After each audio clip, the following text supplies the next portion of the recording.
তো আমি আবার চলে এসেছি নেক্সট পার্ট নিয়ে। আমি কোথাও যাব আর কিছু কাণ্ড পাকাবো না তা কি হয়?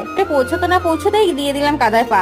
তাই কিছু করার নেই, পাটা অবশেষে ধুতেই হলো। আবার পা ধুয়ে যখন ফিরি তখন দেখি দাদুর ওজনে পুজো অলরেডি স্টার্ট হয়ে গেছে। তারপর দাদু নিজের মতো করে আবার পুজো দিল। পুজো শেষ হলে একটু ঘুরে নিলাম।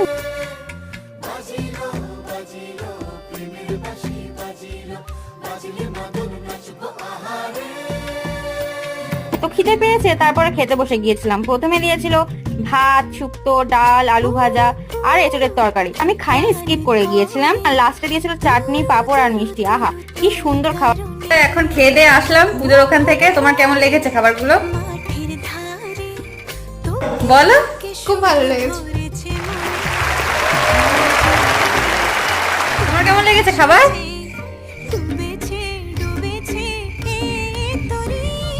বলো?